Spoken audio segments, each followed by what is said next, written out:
Welcome back to another episode of Silent Pals Go to the Movies. This is another Throwback Thursday review, and I'm here with my friend Touly. Say hi, Touly. Hey, guys. And today we're going to be reviewing The Good Son. And just a fair warning, there's going to be spoilers up ahead, so you've been warned. A young boy stays with his aunt and uncle and becomes friends with his cousin, a boy of the same age who shows increasing signs of violent and psychopathic behavior. So jumping right into it, I'm going to start off with my pros. My first pro is that the star power at that time is shown in this film. The two main protagonists, Henry and Mark, played by Macaulay Culkin and Elijah Wood, respectfully. During this time, Macaulay Culkin was a big name in Hollywood due to the Home Alone franchise and also movies after this movie. Also, how cold his acting was with no expression, just like in Home Alone, made him perfect for this movie that was a psychological thriller that fit perfectly for him. On the other hand, Elijah Wood plays a timid kid, which reminds me of his future role in The Lord of the Rings as Frodo. Two extremes in child actors that led them into their later careers. Both are producers and directors now. These guys were good friends after this movie in real life, and they still remain good friends. So in this movie, they're rivals, but in real life, they're good friends. Next point is the plot. It's a decent, easy to follow, so that's nice. Not too much characters in the movie to keep track of. Now, adding to the next point, which is the length of the film. Now, you got a easy movie, easy to follow, and just the right amount of time, and it's just that. Now, moving on to my cons. Back to the acting. Henry was kind of creepy and cold, so that was fine, but Mark's behavior in the movie, he acted sometimes like a lunatic. And by this I mean, for example, when he reacted to things that Henry did, such as the ice skating incident, why not just talk to an adult and say, hey, stop those kids over there or pay attention to them? Instead, we watched him run through the crowd acting like a lunatic. The next example is the fridge incident. Now, come on, there must have been a better way to handle this situation and not just go crazy and throw everything away in the middle of the night. What was he expecting, for the parents to wake up and accept it? Moving on to my next point. Now, the plot. Like I said, it was a decent plot. There was no big impacts, no twist in the story that actually caught my eye or made me become invested in the movie. I could see a few ways of fixing this, but the core issue was not having a build-up, suspense, or a big twist in the story so that it just held our attention more and got us invested in the characters. These characters were not developed at all. They were just thrown into the pot and that's it. No backstories to anything. So I would have fixed it by just adding a little bit of Hitchcock or Stephen King into it. You know, some of the points like building a good story, having a good twist, and adding a lot of suspense. There's a few ways they could have done that with these two characters instead of leaving it as it was. With that, I guess I'm going to pass it on to my friend Touly and see how he saw the movie and what grade he gave this movie. I thought the movie was pretty simple to follow, and that in of itself can be looked at as a good and bad thing. Good thing is you don't have to worry about any complexity in terms of how deep they want to dive into these characters' persona, in particular Macaulay Culkin's character, because his character was the one that was getting a lot of attention because of his behavior. You don't get too deep into how he started transitioning to become who he was, or should I say how he suddenly did this 180 shift about a third of the way into the movie, and then you get this different side of him that you saw from Mark's perspective because they were hanging around with one another. And I guess it may be because Henry started to feel more comfortable around Mark that maybe he could get away with showing Mark this side of him, a side of him that he already possessed but never felt inclined to share it to somebody, you know, with somebody, as the movie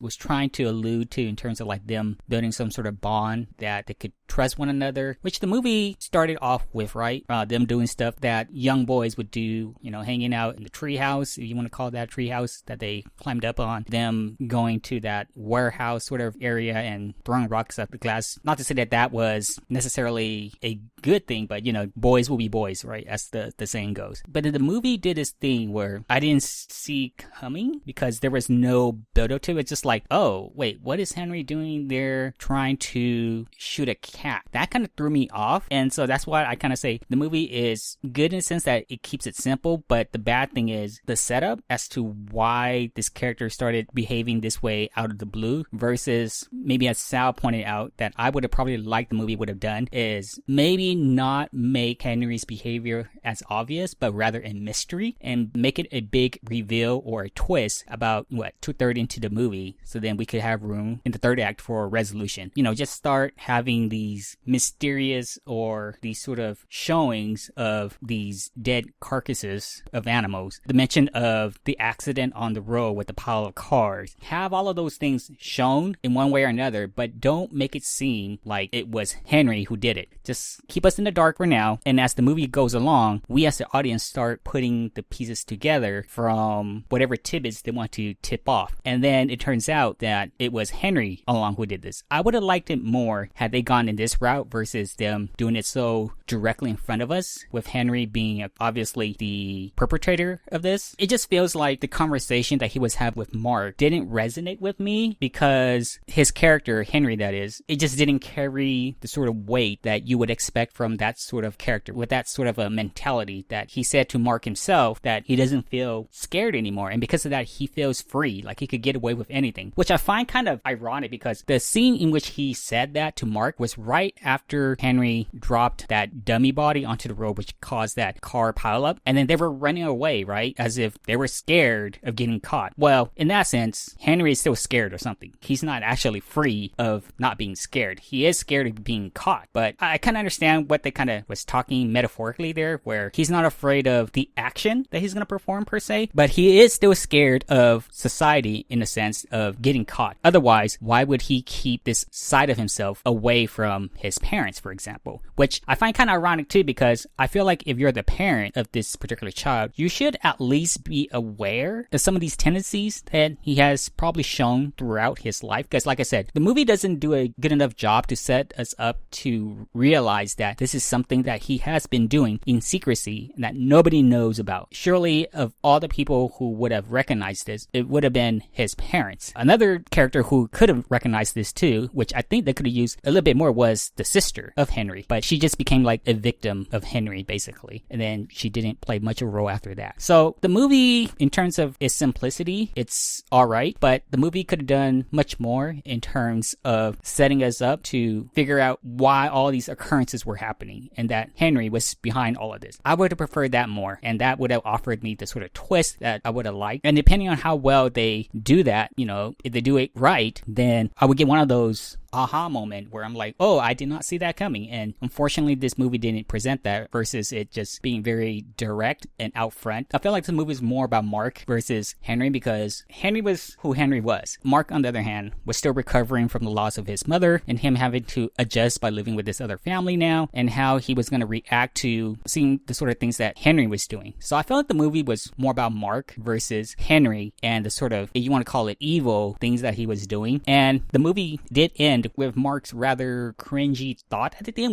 which I personally questioned why they even put it in there, where he was saying if Suzanne, the mother of Henry, had to do this all over again, would she have given it a second thought at all, whether she would have saved Mark over her biological son. I thought that was kind of out of place. I think maybe the movie was trying to be more sophisticated by leaving us with that sort of a message, but I didn't think that was necessary, really. I feel like if they were going to go into that deeper sort of message type of movie, then I thought the movie should have been revolved around that as a concept versus it being very simple and direct, basically about Mark and how he was reacting to what Henry was doing. And because this was happening from a child's point of view, I feel like they wanted to keep it kind of simple in that way so that we could follow along, versus if we were to remake this film in the current time, it would probably be more of a thriller / maybe a horror movie, because a lot of horror movies, they do take on the theme of like a child being possessed, and then we find out later that it was this particular individual who was causing all these things leading up to that moment. And there has been, I think, a couple of movies that I reviewed with Sal here that, you know, sort of take on that theme, such as Sinister, with the boogeyman kidnapping these kids and taking them into his realm, but then have the kid be the person committing all of these murders, and then there not being any sort of proof or what have you to sort of convince you otherwise that this was the person who was doing it all along, at least to somebody who was seeing it from an outside point of view. I feel like if this movie was made concurrently, it would sort of maybe follow that sort of a route, if not horror-like, but definitely a more thriller sort of feel. But again, I think because of the actors who were in this film, maybe that sort of dictated how seriously they wanted to dive deep into like the psychological aspect of these characters and how they wanted to play it out as the movie went along. But instead, we got this very superficial sort of film. As Sal pointed out, it was a little over 80 minutes long, which isn't too bad given that this movie did come out in the 90s. 90s. And normally, I think that's about how long a movie was around the 90s, about an hour and 30 minutes, maybe at most. So I did appreciate that they tried to wrap everything up around that hour 20, hour 30 mark. But at the same time, I think in terms of execution, they could have gone a different route and make it a little more sophisticated.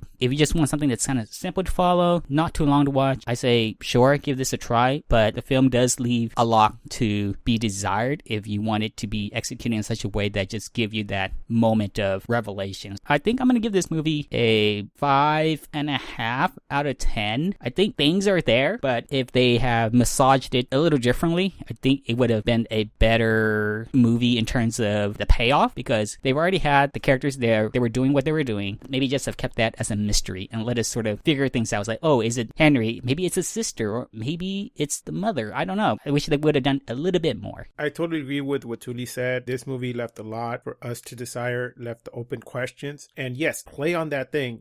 Who is it? Especially, you can think it's Mark because he just went through something that not everybody goes through at that age. And maybe that triggered something. So just show us the accidents and stuff like that, but don't show us who it is. Maybe we do see like a shadowy figure of a small kid. And then we're like, okay, was it Mark or was it Henry? It's like a mystery. Leave something to the imagination, as the movie goes on. And then eventually you start leaving hints here and there. The other thing I can see this movie becoming nowadays, if it was a remake, take for example Psycho, and then they made the TV series Bates Motel. You could do something like that, make it into a series where we start seeing the characters and developing them. We see Henry and Mark, and we see Mark going through his loss of his mother, and we also see Henry and how he started doing what he was doing. And then as we go through the seasons, we start slowly piecing it together. And at the end of the season finale is the big climax that we saw. The mother chooses one over the other, but the whole issue of this is developing the characters, showing how they became who they became. So I agree with Touly. My grade is going to be a 5 out of 10 for this movie. There's something there, like Touly said. You can watch it for that, but don't expect to actually have a decent quality movie that explains everything. There is some holes here and there,